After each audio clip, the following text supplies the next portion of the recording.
SpectreVision Radio.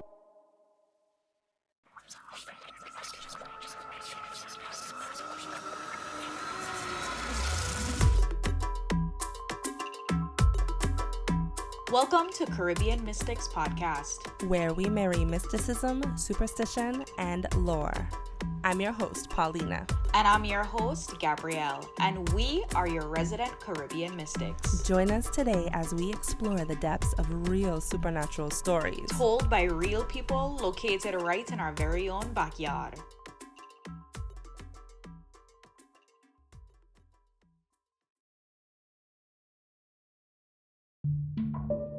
An anonymous storyteller from the Virgin Islands moves into a family home, only to be plagued by nightmares, dark energies, and chilling discovery buried in the land's plantation past. When a medium warns of an ancient presence, they must decide stay and suffer or leave and reclaim their peace.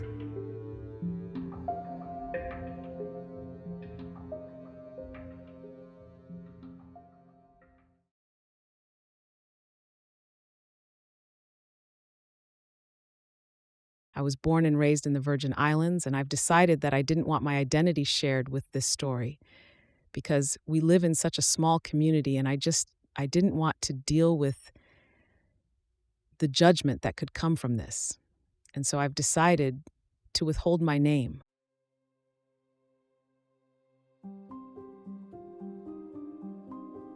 In the Virgin Islands, it's a practice that families live close to each other. So you'll find it normal that you'll have a grandparent's house next to an aunt, and then down the road, maybe your uncle, and then up the road you live there, and then your cousins lived close by. And this is just customary for families to live in very close proximity to each other. I grew up on the north side of St. Thomas. I grew up in a similar way. My parents had family that lived down the road from us, and then we had family that lived up the road from us. And so my sister and I could play with our cousins regularly.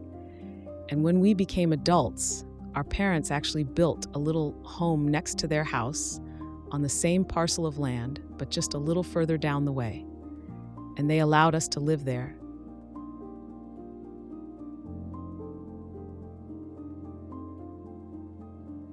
Rent in the Virgin Islands is very high.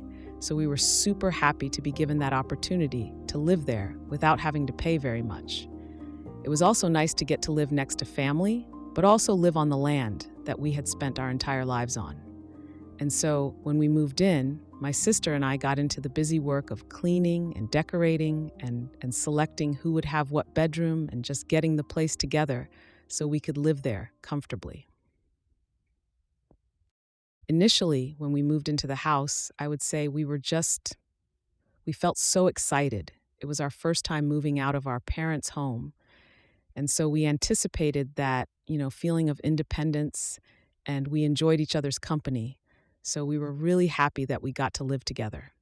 Life in the beginning in the house was really nice, I would say. I did start to notice that shortly after living in the house, I would have these horrible nightmares. And they were pretty bad, and they would happen pretty often, quite regularly. Sometimes they were of demonic encounters where I was running away from a demon, or they were in my home, and I would be trying to scream for help, and I couldn't get any words out, or I'd be trying to run away, and I couldn't move my legs. So I was almost in a very, stagnant position.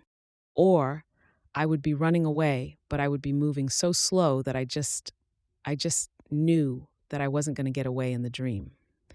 And these were reoccurring. And when I wasn't having these obviously demonic dreams, I was dreaming of rape. I was dreaming that I was being raped.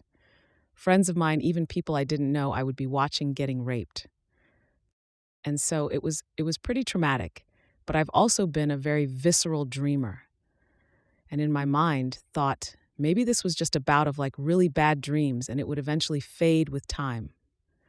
I continued my life with these dreams. And then one night, I woke up in the middle of the night. I had to go to the bathroom. And everything in my bedroom felt normal. And so I got up, I walked out, I did what I had to do in the bathroom. And I was about to walk back into the bedroom when I had this very cold feeling kind of fall over my body. and I became aware that I was not the only person in the room. And off to the corner of the bedroom, there was some sort of darkness that it gave insect vibes, but it was large, and it looked like this darkness that was in the corner of my bedroom, just standing up looking at me. And I had this inner knowing that if I looked at it, it would almost be an invitation for something to happen. So I stood for a moment, frozen in space, choosing not to look at it and trying to, in my mind, figure out what my next plan was going to be. And I decided that I was going to ignore it and go in bed, and then I was going to pray. Whatever prayers I could pray. And so I do that. I walk over to my bedside, and I go in bed really quickly, and I close my eyes, and I start to pray. And somewhere in between praying, I ended up falling back asleep. By the morning time, when I had woken up, my first thought upon waking up was about the experience I had had the night before with this entity. And I could feel in the room where the entity had left, and I knew that it was no longer there, but I could feel almost this residue it had left behind. It left a lingering darkness that actually didn't clear out until I had come home from work that evening. And so I did what I normally do, which was I saged my home, and I asked for good energy in, and I did the entire practice, and I felt better. And so I kind of just left it as it was and continued with my life. I told my sister about it. She thought it was kind of weird. We made jokes because we can't ever take anything serious, but we continued on with our everyday life. A couple of months later, I went to sleep again, and I woke up in the middle of the night. I had to pee, and I leave my bedroom, and I have this experience where I smell something that's super familiar, and it's really strong in the house. And I can't pinpoint exactly what it is. It's not fragrant, it's not like perfume or anything, but it's also not bad. Like, it's not a rotting kind of scent. It's a familiar scent that I can't place. So I go to the bathroom, I do what I have to do, and I walk around the house trying to see if I could place what the smell is. And I can't. So after a few minutes of investigation, I say, okay, well, I'm gonna go to bed, and in the morning I'll figure it out. And I go to turn into my bedroom. And right as I step into my bedroom, I figure out what the smell is.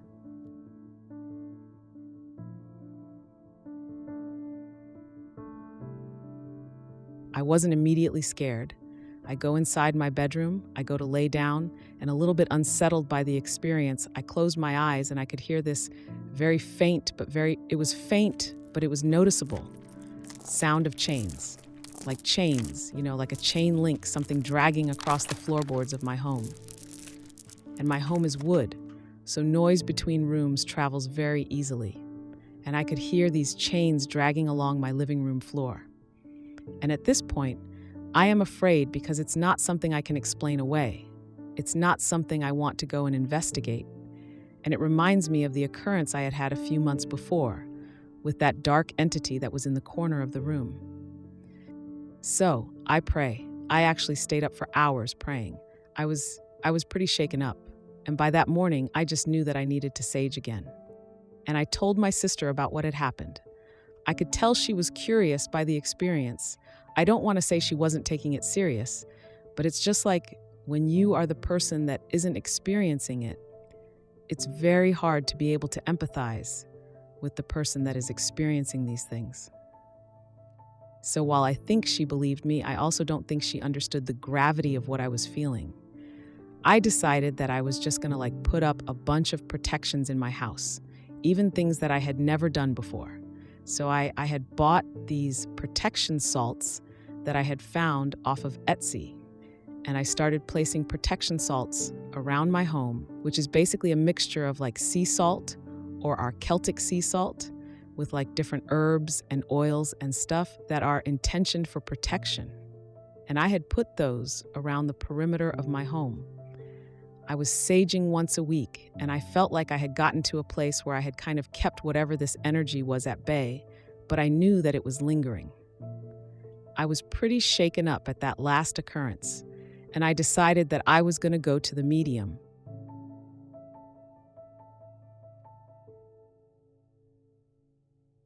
And upon entering her home, the first question she asked me, even before she greeted me to say hello or good afternoon, her first question to me was, "Have you been tampering with something you shouldn't be tampering in?"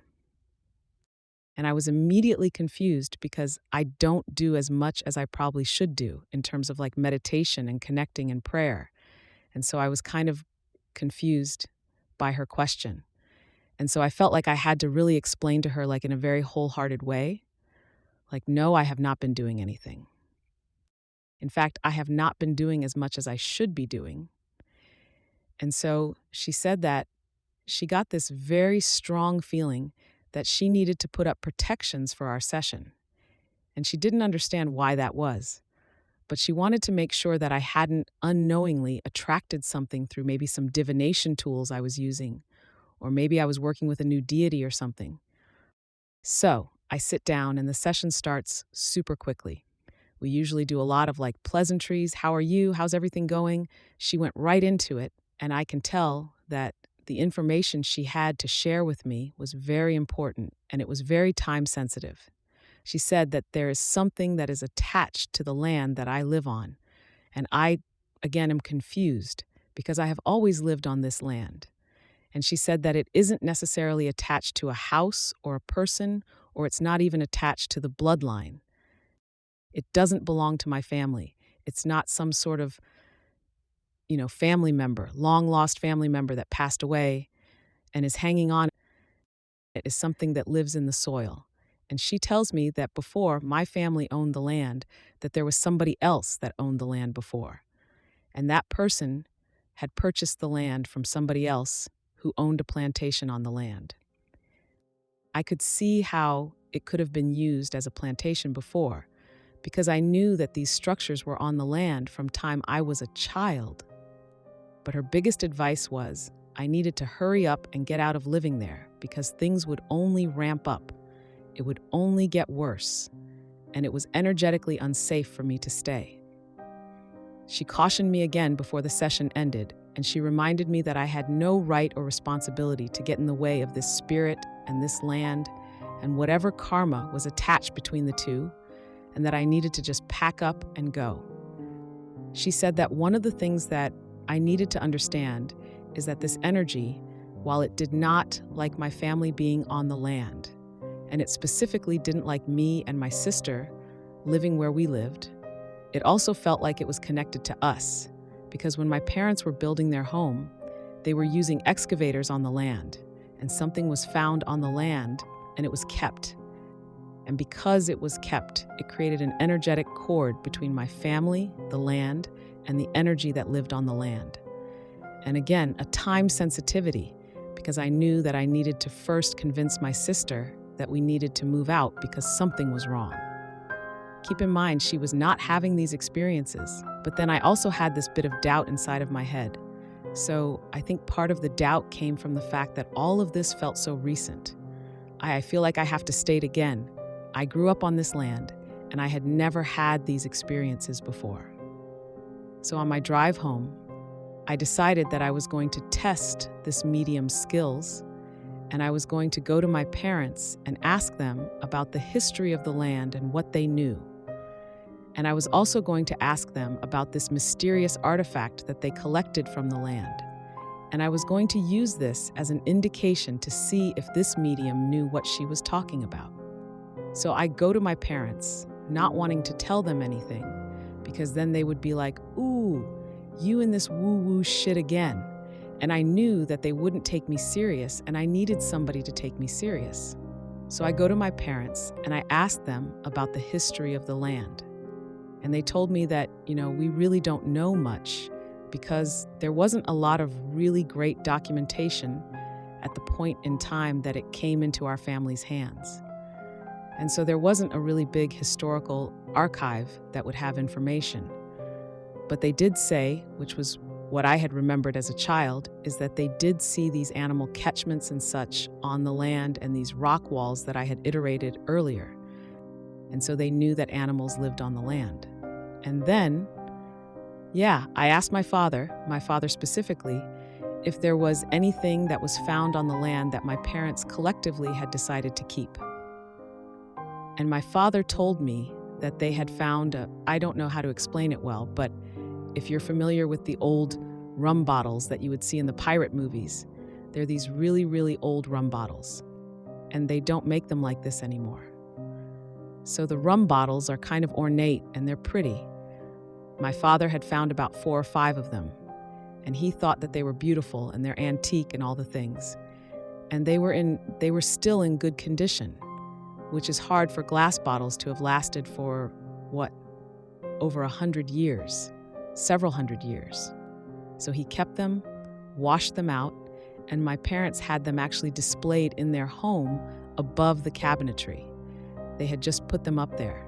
I knew exactly the bottles they were talking about because I grew up in the house and I had seen them regularly.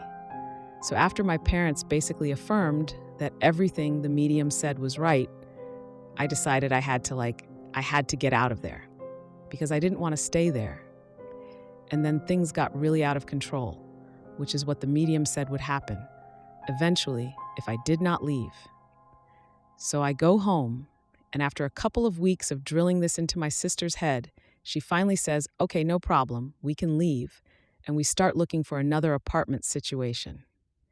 And it was pretty easy to find a new apartment when your family, again, is so used to living in similar neighborhoods.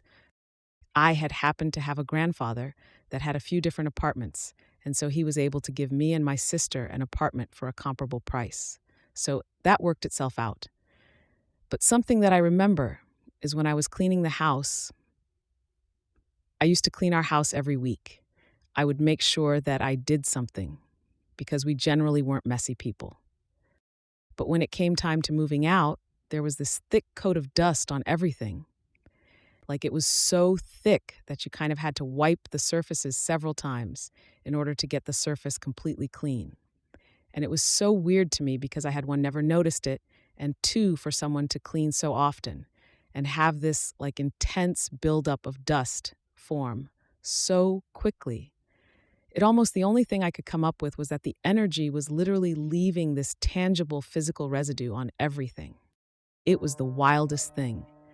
And it wasn't anything that I had ever heard about that could happen from an energy. But I experienced it, and it was a crazy amount of thick dust. And the fact that it was something that my sister and I never noticed made it even more uncanny.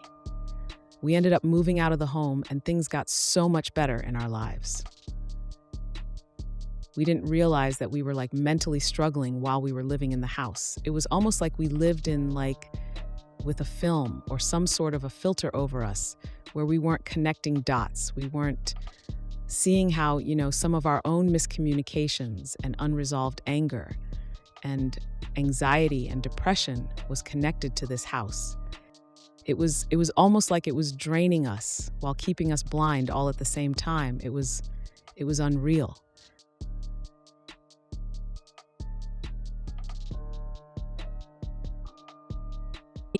Hey guys, welcome to another episode of the Caribbean Mystics podcast. I'm your hostess, Gabrielle. And Paulina over here. That was such a cool episode, by the way, from our anonymous storyteller. And for some of you, if you felt wow, that voice sounded so monotonous or kind of strange, we actually use an AI voiceover to cloud our storyteller even more because we respect your privacy. We respect that you don't want to be seen, or maybe you're not ready to share these stories or whatnot.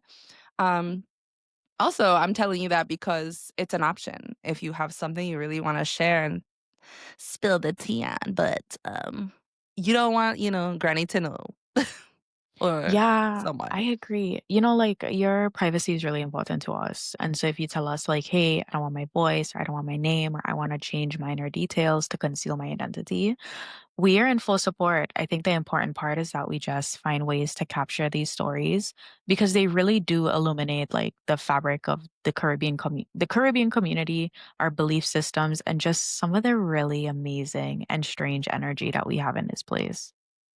Hmm. Just like this story entails, right? It goes into the land and the energy itself and the soil and then it's this episode actually reminds me of a season 1 episode with Nicole, who moves into the house. What was it called again? It was called Home Invasion. Home Invasion. Yes. I love that one. And if you're new, check it out. It's on season 1. I don't remember which episode, but you can find it easy. Yeah, for sure. I think one of the interesting parts of this story, and I could see why home invasion comes up for you, um, is because Nicole found out for sure that her house had an entity living in it because of a psychic. And you see a similar theme that kind of wove itself into this story. And one of the parts of this story that I really like is that they brought in a form of divination in order to draw this messaging forward. And they used tarot. And, tarot is such an old form of divination, and it essentially originated from like the playing cards that we know that we'll play like Jim Rummy on or whatever, or blackjack. And when you look at the inner symbolism of tarot, it's just really interesting how layered the storytelling could be. And so one of the things that I thought about when I listened to the story is I wonder what cards that lady pulled. I was Like, just thinking that. I was it's like, I giving a wonder. tower, it's Yeah. giving death, it's giving the devil. Like, I just Yeah. know it was a gnarly pull. Definitely tower, maybe lots of swords in there. Yeah. A good 10 of swords or 9 of Yes. swords. The ending to all Yeah. things. Your life is just crashing down. Uh, This is yeah. such like esoteric humor right now. Cause like for those that aren't familiar with the cards, they're just like, what the fuck are they talking about? Yeah. But I love that too as well. The history of tarot is also super interesting, especially Pamela Coleman Smith, who was the artist for all the infamous tarot cards that you see today. And Really? she actually has Caribbean descent, Oh, supposedly. Yeah, she was a mixed woman, a young girl. But if you notice, the deck was originally called, when it came out, when it was published, it was called the Rider Waite deck, yeah. which were the two males that created it. They wrote the descriptions and everything, and then they hired this artist. But Pamela came up with everything on her own, like the symbolism. She was This makes so much sense. Yeah, and then they totally swept her under the rug, barely paid Mhm. her. As men Sh do. Yes, and you go look up pictures of her, she's like this cute little, like, fairy-looking, like, pixie girl, like, she could tell she was, like, a character and eccentric, like, for her time. She was in, like, a theater. We should do an episode about her, actually. In my head, I'm just like, I gotta do a video on her because I find that to be really interesting. But this makes perfect sense because there are certain elements on the cards that I'm always like, this is so random. Like one of the Yes. cards in the major arcana has like a crab. And I'm just like, Yeah. Oh, the moon. That yeah. is the weirdest, most auspicious card through the deck. I find that card very out there. It's actually a lobster, and Okay. the dogs are barking at it. The The moon's in the dogs. background. Yeah. It's Hmm. There's so much weird imagery in the tarot, and it's all thanks to Pamela Coleman Smith. So today, if you look at decks, a lot of times now sometimes they're called Rider Waite Smith in honor of her. Mm. Um, and I'm just kinda, like, scavenging through the depths of my mind about her, but her story is very fascinating, so we should do an episode about her. I am so gagged. I won't lie to you, Paulina. Like literally, I'm just like, oh my gosh, this is absolute. I love to see our Caribbean people get a credit, and also because it's just like, I'm sure everywhere in the world can say this about their community, but like it really makes me feel like very proud when I hear of like the way that Caribbean people have transcended their small communities and have really like weave themselves into the broader world. And so I have to tell you that you kind of just, made my night. And I'm going to be slipping into the rabbit hole about this because Oh I'm my intrigued. gosh. Yes, Pamela, I don't know, when I first heard about her, I was just like, she was so fascinating to me, like, how could she not be? And she also, illustrated 2 Jamaican folklore, magazines and books as well, like collections of Jamaican folklore. I'm glad she has sparked interest and we started talking about her because she is the face of tarot. Imagine today if she had received royalties for her images, because to this day they are still being used on merch, on bags, on the screen, in television, in books. Like, she would be a millionaire, and her children and her children's children, like that generational wealth would have probably gone down the line. Um, Yeah. but yeah, we'll dedicate an episode to her one time. Okay, we're gonna have to because that's pretty epic. But you mentioned that one of the episodes, the prior episodes that we've done that came to you was home invasion. For me, one of the episodes that came up was season 2, episode 2, A Brush with Darkness, Yes, where Angelica's story. yeah, Angelica had an instance where she was living in this home and the landlords were living next door to her. And the man who was the landlord would bring old items from jobs he was doing around the island. And one of the items he ended up bringing, quote unquote, was like a whole bunch of soil that he had found at a historic building that was like fertile soil, but in the soil was mixed up with all of this crockery and stuff. And ever since he brought the soil to the home, Angelica started having these really crazy experiences. And so I thought about that because the notion of soil comes up again.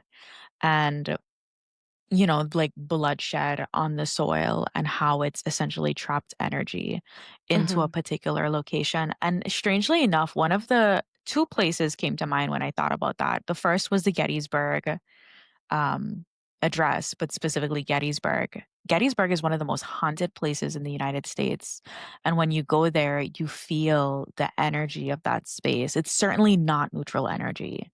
Some people have reported hearing like cannons firing, Mhm. gunshots, people screaming in agony.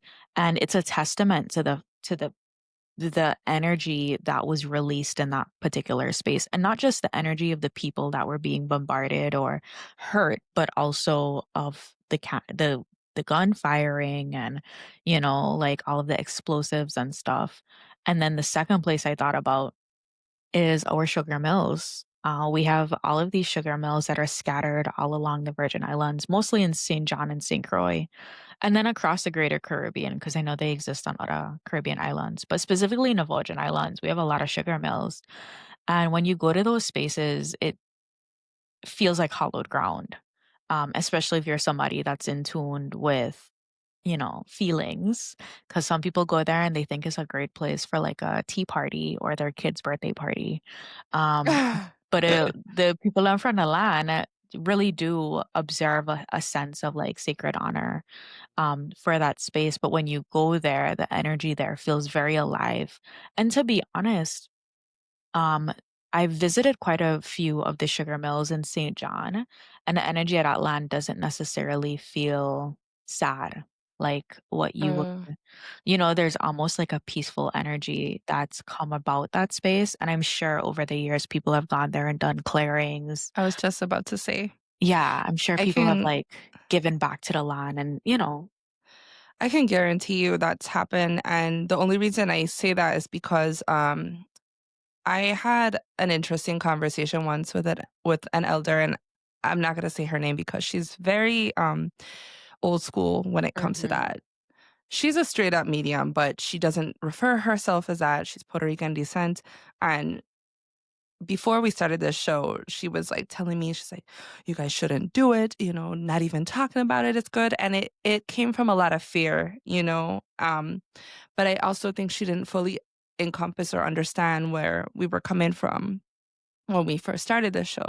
Yeah. But some of the things that she mentioned to me was how her and a group of other elders on island would perform these rituals at some of these sites. And the way she said it wasn't any kind of like woo woo. It was very much like, we've been trying to help these souls. Like, they're desperate because I hear them screaming and crawling. She's like, the things I see would give you nightmares. And she talks about like high people in power in the government in the Virgin Islands as well are involved in these rituals to help release these spirits and put them at ease and put them to rest. And so I can see that is a great possibility that a lot of work has been done from our local community Oh, yeah, to help with the ancestors. you could feel it, like, there are certain ru like, Annaberg is a really famous ruin, Mm, in St. John. The location is absolutely gorgeous, and there is a place where you could, like, stand up along the hillside, and you could actually see, like, Tortola and a lot of the BVI, from that location. But when you go there, you would anticipate feeling like, oh, like this, some horrible things, some of the worst things that you could do to another human being has happened on this land. But going there, you don't feel that intensity of energy that you would expect. And you could just, it feels like hollowed ground. When I go to those spaces, it's the same energy that I feel when you go to a cemetery, mm. where you feel like you're walking on blessed earth.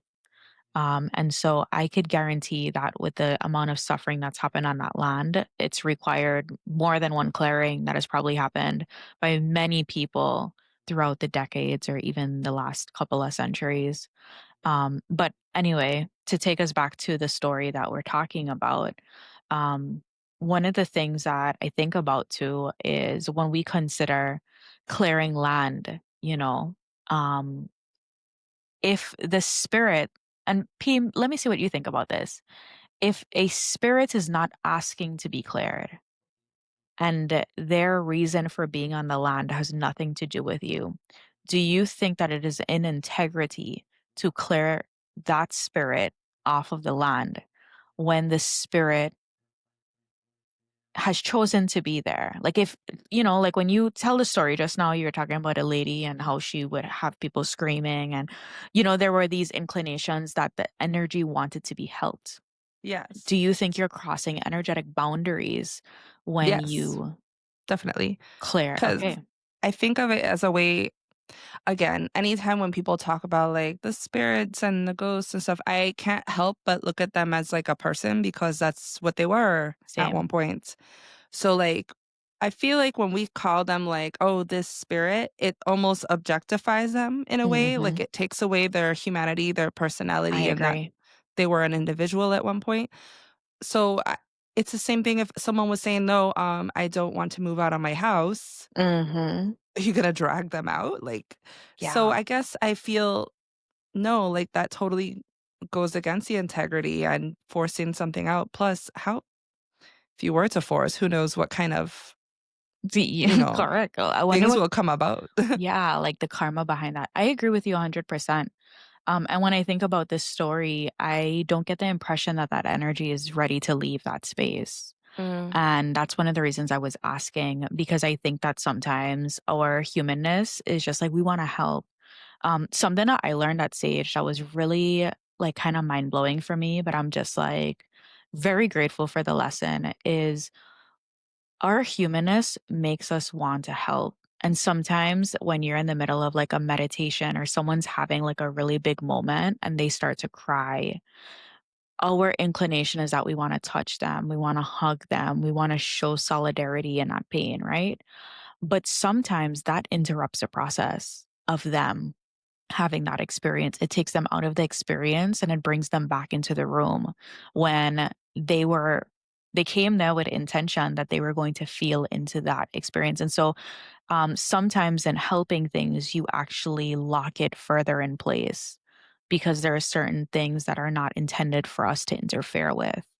And so when I think about that spirit being trapped in the soil, there's nothing about that story that I heard that made me feel like that energy was ready to be released. And so if the psychic was just like, oh, well, here's some things that you could use to kind of like move the energy or whatever, I feel like that actually could have been very dangerous. And when you look at yeah. some of these like haunted house stories or these paranormal experiences where people are all like, oh, we need to clear this space. And, like look at a conjuring house. Nobody's clearing the conjuring house. Like that's a portal where energies across timelines exist. You don't get to just arbitrarily decide that you don't want the spirits them there no more, and so you're just gonna clear the spirits away. I think it comes to if they don't want to leave, Yeah. you can ask, And that's usually what it comes down to, right? When we hear accounts, there sometimes it's as simple as talking to them and being like, "You need to leave. Please Yep. leave me alone, XYZ." And 3 things tend to happen. Either 1, they leave, 2, they stay and you guys become roommates because that's the situation you got, Yeah. or 3, things get bad Mhm. and they don't want a roommate, they don't want you, and they're going to protect their space Yep. and do what they need to do. But Also, what'd you think it was in this case? I don't think that that energy wanted a girl on the land. I think that she moved closer to where that energy probably, like, lost its life, that person, and so Mm, that's why there was that agitation, that was there, and don't think that it was her responsibility to clear anything, to be honest. So when she says she move out, I was like, okay, very good. Because there are mm. certain things that are not for us to do in this lifetime. Like we are interfering in someone else's karma, or the karmic reaping or repayment that has to happen. And I don't think that we get the right to do that. And so, I think about that sometimes where I'm just like, oh, if you moved into like a haunted place, let's say you use your last dollar and you finally buy the home of your dreams after scanting and saving and working 3 and 4 job, and you roll into a house and the spirits them in it already have spirits in the house and spiritual activity. I think about that. Like, what would you do? Like all of your life savings get poured into this house. I was thinking the same thing. And I'm gonna be honest, we'd have to live together. And like my Yeah. whole thing to the spirits would have to be like, hey, I want to leave just as bad as you want me to leave. Figure it out. Find the money Well, for me. Tell me the lottery numbers. Otherwise, we gotta live together. Truly, true. like, because we also It's live in just the like Beetlejuice. yeah, like we live in like a human experience. Like I gotta meet the mortgage. Like I'm so sorry that this is like uncomfortable to cohabitate. I too feel the discomfort, and also When I don't know I what to used do. to work at House of Intuition in LA, we had always kept a shrine of some sorts, an offering, like little area, I an like that. altar. That's That's cute. the word. Altar for the previous homeowner who had died. And a lot of the readers there had initiated it because they're like, we share this space with him. We want to honor him. And we leave him offerings and just say hi and good night because that's the situation, you know? Like, Yeah. if he wanted to stay, then I think that's like one of the keys. It reminds me of this story I heard. I get really emotional when I think of like spirits of children because I often think that as well, like with my own children, like what, God forbid, if something were to happen, like what would happen to them in the afterlife? What if they turned out to be one of those souls that stayed behind? And I've heard stories about children like that. And this one woman moved into a house and she started hearing like tapping coming from the attic. And it sounded like things were moving and shifting and little footsteps, like pitter patter. Anyways, to make the story short, she's found out that there's like 2, 3 children that would live in our attic, like spirits. And she would go up there and visit and leave them toys and balls, and they would play with them up there. And one day, like, she ended up having to move out of the house and she cried. And she could feel like the spirits come over her overwhelmingly, like they were sad that she was leaving because she had become like a sort of mother to them. And that story makes me want to cry. I think that actually you bring up a really good point where I think that sometimes this is where, and it's why I really love the paranormal, is because there's so much complexity and nuance that it's just like you could literally explore the depths of this forever. I remember when I had first started working at Sage, I had a psychic walk in. She was from the States. She was on a cruise ship or whatever. And she's like walking around the store, and I do the whole, hey, thank you for coming in. Let me know if you get any questions, etc., etc. And randomly, she was just like, do you know that you have 2 little boys that follow you? And I was just like, in what way? And she was like, 2 little spirit boys are with you all the time. And I thought about that and I was just like, "Oh, I wonder if this is my children in my next lifetime." And she was like, "I don't think so." She was like, "I think that sometimes there are energies that for whatever reason they've left this earthly plane and they're not ready to pass on, and it could be because they had some kind of like traumatic experience, et cetera, et cetera, but they look for safety. And oftentimes they will look for someone who understands that vibration of like, not feeling safe as a child." Now, in my lifetime, in this lifetime, I felt physically safe as a child. I had a father that was a police officer. My parents were very astute to ensuring that I was physically safe at all times. And that's something I'm grateful for. But I did a past life regression that was actually very traumatic. And I'm grateful I did it. I don't regret it, but it was a lot. And in it, one of the lifetimes that we explored was one where I was not safe as a child. And when the lady who came into stage was, talking about these two little boys and how they sometimes will connect that to energies that know that kind of um, fare and that type of experience, they tend to cling together. And so it sent me down this whole rabbit hole, and I kind of landed on when we leave one lifetime and we go into the next, we will oftentimes pick. It's my belief that we reincarnate and we pick very specific people for very specific reasons. And I don't think it's just solely like a karmic, oh, my mother was my sister my last lifetime. We never got along. But sometimes I also think it's to the strength of the people. And if I'm coming from a lifetime where I died at a very early age because of some sort of catastrophic, negligence by an older person, then I may elect in my next lifetime to choose safety. And so I ended up coming into a family where my parents prioritized my physical safety in every way, to the point where I felt like I was back up, and I was back up. But when I look back at my soul choosing that type of parent for myself, I'm actually deeply grateful because I did not want to leave a lifetime in which I was victimized and enter a lifetime in which I was victimized. And sometimes when you still carry that pain from lifetime to lifetime, it attracts these energies that are stuck in a particular realm that are also looking for that safety. Well, maybe that's who they were. And Yeah. I know, again, it's reminding me of this story that makes me want to fucking cry. And I'm like, I don't want to cry right now. But okay, we got a little off track on the actual episode at hand.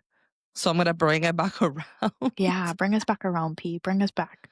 So I can't help but think about, right, they're leaving, they're unpacking. And she's like, we were like fairly clean people. But as we were unpacking or getting to move out, there was like this whole thick layer of dust.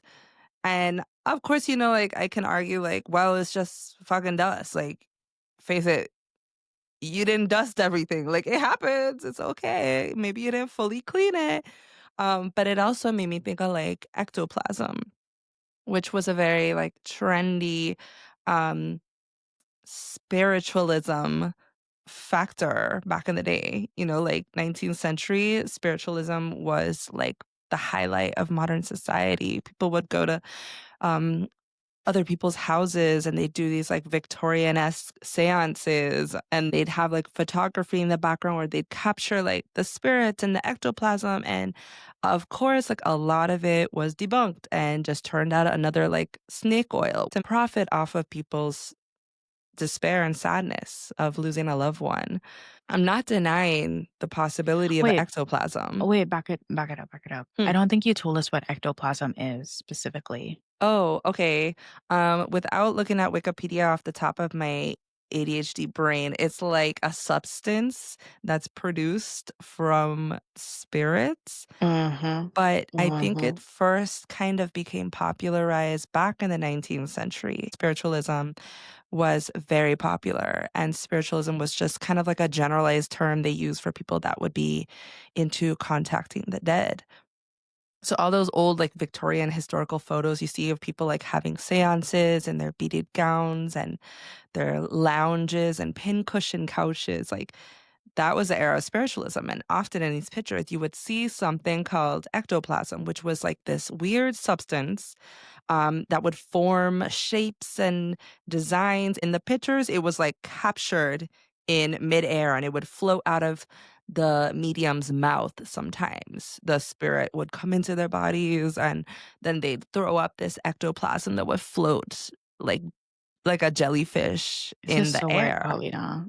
Have you never heard of this before? No. This Are is you fucking kidding me? weird. You've No, never heard of ectoplasm? I haven't. I mean, the name sounds super vague. It's giving Ghostbusters.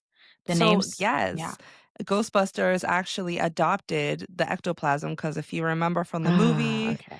they would like leak this slimy substance. So Yeah. this was a thing back then. Even at times, it would form a shape. So some of these elaborate photos would be this ectoplasm substance like forming the shape of like the ghost or the spirit. The consistency could also be different. It would be like slimy or like liquidy or not floating at all. But this dust made me think of that. Is this like some kind of physical residue from this spirits or not? You know, this brings up a memory where I had a reader at Sage who had a really hard session. She was a medium and she came down and she was absolutely exhausted by her client. And she went home that night and she felt so sick. And all night she's up and she's just by the toilet trying to vomit. She can't vomit. Eventually she gets to finally vomit. And it's all of this black tarry substance Mm. that came out. And she literally like had this whole download after it happened about how she didn't set up her protections very well. And whatever that person was carrying, she went home with it.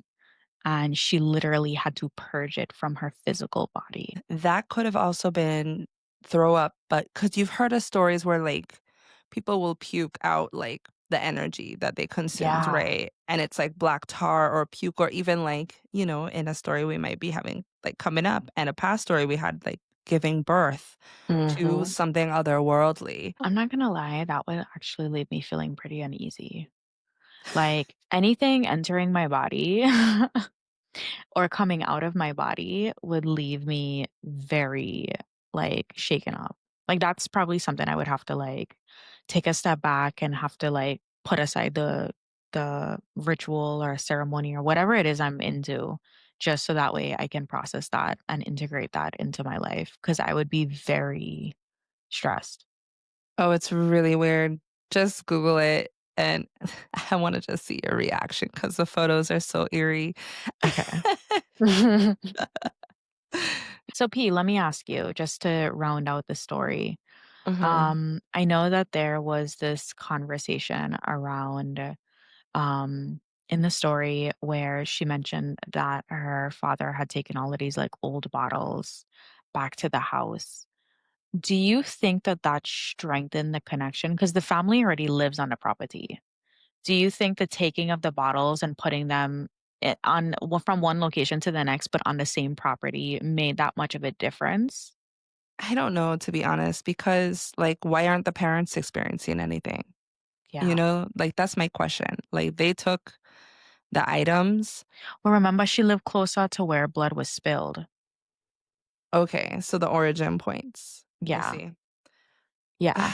I'm not sure because I always feel like the person that usually takes it deals with the consequences, right? Mhm. But she could have been more susceptible because she could be more sensitive, Yeah. um, and she just felt the wrath of it. I Mhm. mean, you often hear, like, and again, if I think of the spirit as a person, if someone came into my room and started taking my things, that would get me kind of upset as well. So Yeah. maybe it's like a mutual feeling. Though I love like collecting random things that I find, but Yeah. I mean, those old bottles, you find the right old bottle and you're looking at like a couple $100,000, a couple hundred or a couple thousand. Like people are are really astute to that old bottle collecting. Yes, all the vintage stores out here, I didn't realize it either, and a friend of mine who's a marine biologist in St. Thomas, for one of my baby blessings, she brought this old bottle because she knows that I like weird old antique things, and she's like, "I found this while I was scuba diving, um, off the coast of, like" I What forgot a where great exactly. gift. She was doing research, like, trying to bring the coral reefs back and everything, and she found it while they were excavating this site over there, Ooh. and I was like, "Thank you." Yeah, that's a great gift. To be Unless I'm seen is to be haunted. loved. Oh. Yeah, we love You that. you see my weirdness. Well, Yeah. were there any, like, more topics you wanted to cover before we close off this session? No, I think we could go ahead and close it out. It feels like a traditional haunting It does. situation. I was just about Um, to say. yeah, and I highly suggest if you haven't listened to episode 1, season 4, Home Invasion, or season 2, episode 2, A Brush with Darkness, if you like the vibe of this type of story where it's this like slow burn, haunted home situation, the behavior continues to like escalate as the story continues, definitely check those episodes out because they're so good and the storytellers are fantastic. Mhm. Or she could just be crazy. Of course, my skeptic mind, I'm like, "Some of these could be And the explained." psychic is just feeding into her delusion. I'm very weary when it comes to psychics. I am so skeptical with psychics. Like, you don't wanna be a psychic reading me. I'm just gonna, like, roll my Paulina, we're eyes. gonna get Paulina on a live psychic reading with you guys Please one day. do. I I will not you'll see me and I will plaster a fake smile and be like, "Oh." But then after, as soon as we get off, I'll be like, "She didn't get nothing right." We are gonna set this up where Paulina's gonna get read on live, and you guys are gonna be able to see Paulina truly Find lean me a in. real one. Find me a real one. That's all I'm saying because Okay. I I'm just too tainted and jaded, and I'm not denying that there's no good psychics out there or real psychics that are very seasoned, very powerful. I'm just saying, like, most of them, nah, it's I like agree with you. nothing. I do think that there are a lot of people out there that might have capabilities, but they're also moving deeply in ego. And when you're moving in ego space, you can't be moving in spirit space. So I head out and I understand. But yeah, if check are you next week Thursday, when we'll be back again with another episode. And don't forget to like, subscribe, send us fan mail, comment on our stuff. And yeah, thanks guys. All right, bye. Bye. Thank you for listening to Caribbean Mystics Podcast. If you enjoyed the show, don't forget to share with your family and friends. Like, follow, and subscribe to keep up with all of our spooky Caribbean content. Do you have a story you'd like to share that took place in the Caribbean? Email us at caribbeanmysticspodcast@gmail.com. That's caribbeanmysticspodcast@gmail.com. Or check the show notes for more info. Caribbean Mystics is created and hosted by Paulina Creaky and Gabrielle Carrard. Theme song is Folktale Juve Rhythm by Umi Marcano.